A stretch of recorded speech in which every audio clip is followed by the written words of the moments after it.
Como ustedes saben, estamos comenzando el tiempo durante el año, litúrgicamente, es decir, el comienzo de la vida pública de Jesús, que hace 2 domingos atrás comenzábamos con el bautismo de Jesús en el Jordán por Juan el Bautista.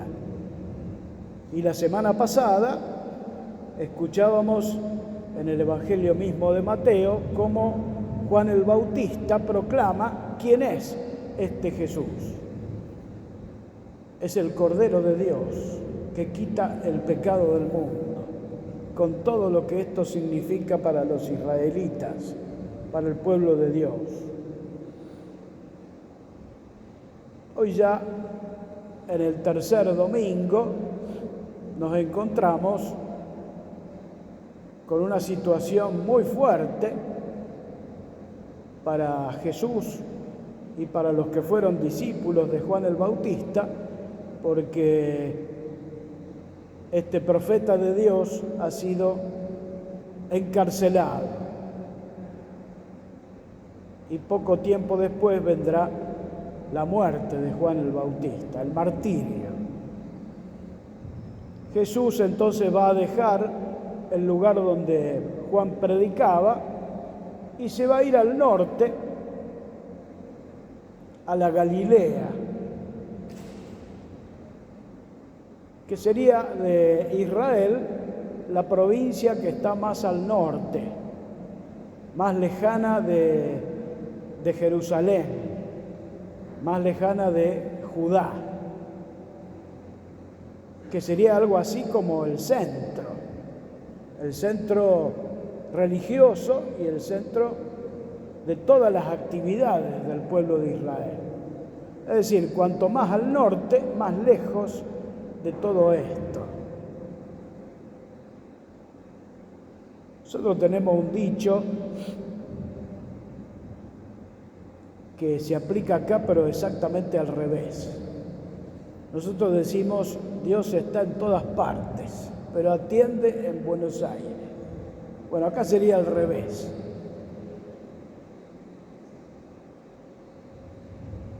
Dios elige ir al territorio más lejano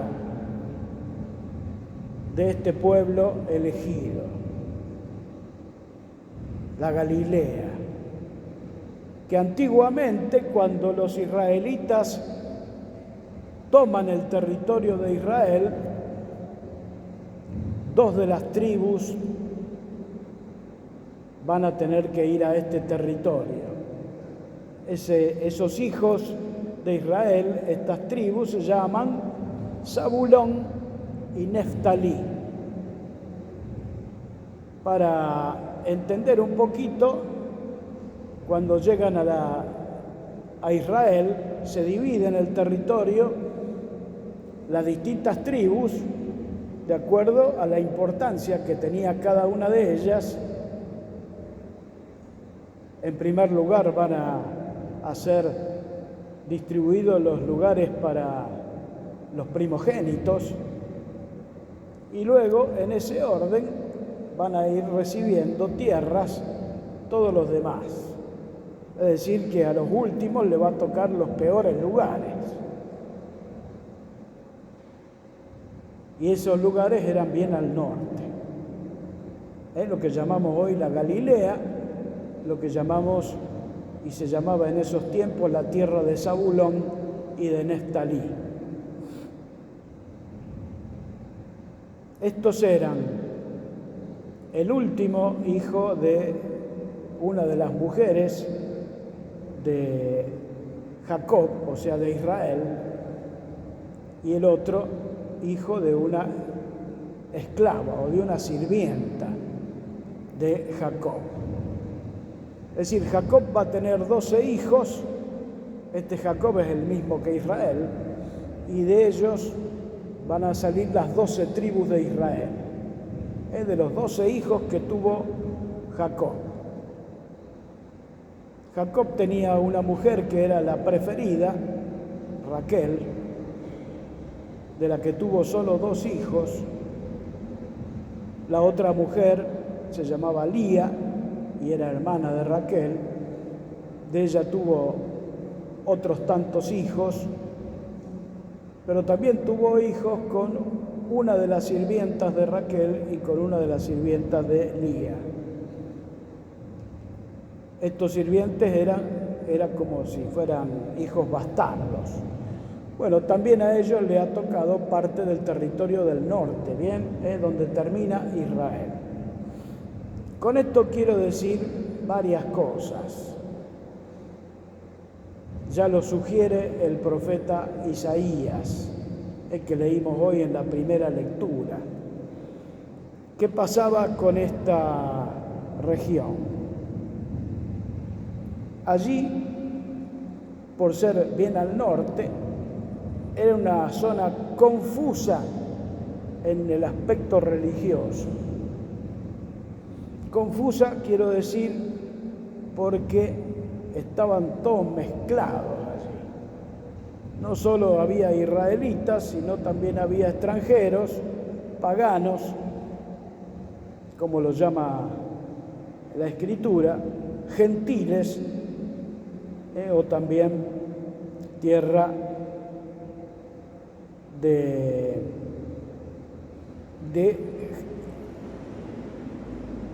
Galilea de las naciones, o sea, como que allí estaban de todas las naciones. Entonces, claro, los israelitas que vivían en el sur, que vivían en Judá, que vivían cerca del templo, eran mucho más religiosos que los que vivían en Galilea, que tenían una confusión allí de religiones, más o menos como nuestro tiempo, donde ya nadie sabe nada, tenemos todo mezclado. Entonces era una zona inhóspita en el sentido religioso, especialmente para los israelitas, y los judíos, o sea, los del sur, veían a los de Galilea como gente que no eran religiosamente confiables. Es más, eran en ese sentido un desastre. Allí elige Dios como lugar para comenzar la evangelización, es decir, para restaurar a las naciones, comenzando, diríamos, por los últimos. Y esta gente que era de alguna manera mezclada toda su fe, dice, el pueblo que se hallaba en tinieblas vio una gran luz. Sobre los que vivían en las oscuras regiones de la muerte se levantó una luz. Es decir, pese a ser los últimos, Dios los elige porque de allí va a comenzar la nueva creación.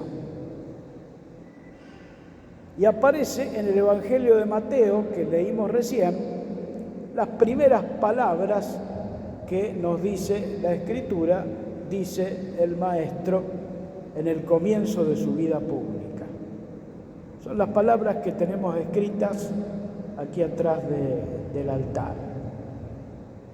Conviértanse, el reino de Dios está cerca. El llamado al cambio de mentalidad. Conviértanse quiere decir cambien la cabeza. Nosotros que vivimos mirando a los ricos y a los primeros y a los más favorecidos, nos dice, hay que cambiar esto. Dios mira a los últimos,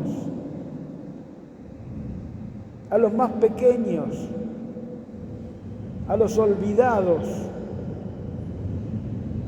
a los que tienen menos.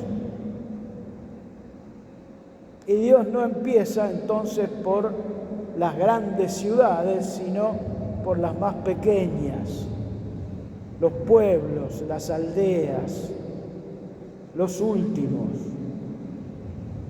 Entonces allí nos está marcando cómo es esto de la vida de los cristianos, por dónde tiene que ir la vida de los cristianos, por dónde va el camino de Dios.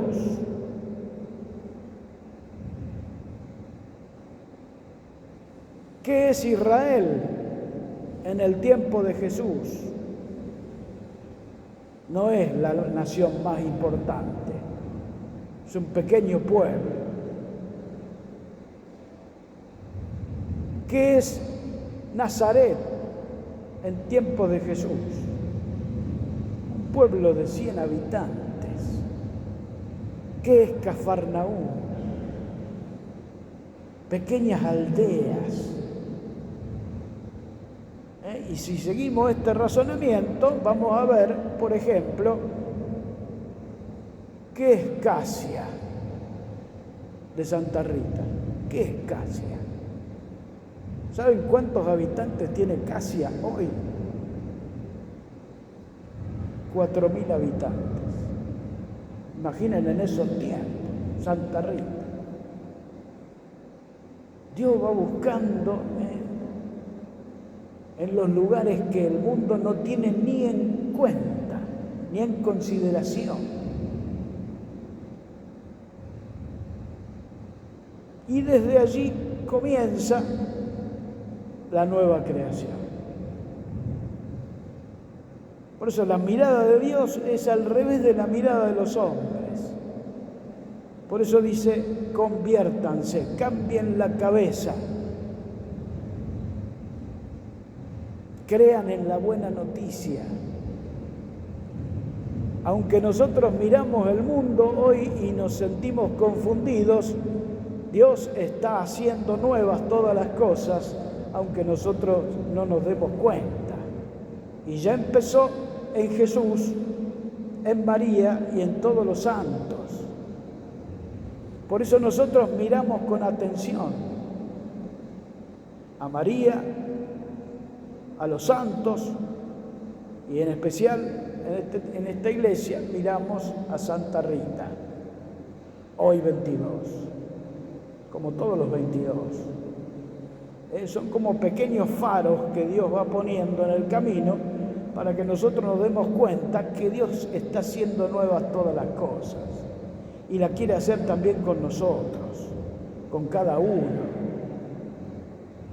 Por eso, aunque los israelitas con su mirada de privilegios, mandaron al lugar más oscuro, al lugar más lejano, al lugar más pagano, a las tribus de Zabulón y Neftalí. Sin embargo, allí Dios mandó la luz, para que a partir de allí comience la nueva creación. Es Dios que está restableciendo la humanidad, que la está haciendo de nuevo. Desde allí empecemos a ver el obrar que Dios tiene con nosotros. Y empieza desde los pequeños, desde los últimos. Vamos a tener ahora en nuestra celebración un bautismo, donde Dios nos dice, miren acá, los pequeños, aquellos que parece que en tiempo de Jesús especialmente no tenían mucho valor, no eran tan importantes. Dios mira a los últimos y desde allí hace su obra, desde allí comienza su obra con el bautismo. Por eso, inmediatamente después de Pentecostés, cuando los discípulos salen a anunciar al mundo la buena noticia, les dicen, conviértanse, háganse bautizar, crean en el Evangelio. Por eso la iglesia que va caminando despacito en el mundo parece muy humilde, muy pobre su tarea, sin embargo va haciendo nuevas todas las cosas desde los sacramentos y desde su obrar. Yo pensaba en mi barrio cuando era jovencito, la calle donde yo vivía, éramos la única familia que iba a la iglesia. Todos los otros vecinos, nadie. Una vecina del frente iba a misa para el día de Pascua y nada más. Yo decía, pero toda esta gente no cree, no tienen fe. ¿Cómo será esto? Sin embargo, las apariencias muestran una cosa, pero Dios, que es mucho más que todos nosotros, va haciendo su obra, su obrar, como les decía, a partir de los más pequeños, a partir de los pobres, a partir de los que están considerados en nada por el mundo, y su obrar es silencioso, no es rimbombante, no hace mucho ruido, porque Dios es así. Él va transformando la creación, aunque nosotros ni nos demos cuenta y creamos que Dios no existe, no nos escucha, está en otra cosa. Dios está haciendo nuevas todas las cosas. Ahora vamos a ponernos de pie y vamos a comenzar el ritual del bautismo, donde Dios va a llamar a este que va a ser un nuevo cristiano, esta niña que va a ser una nueva cristiana, y la va a llamar por su nombre, para que cada uno de nosotros reconozcamos que esta niña, a partir de hoy, podemos decir, hija de Dios, miembro de la iglesia, templo del Espíritu Santo. Dios va a hacer esta obra maravillosa delante de nosotros, casi sin hacer ruido.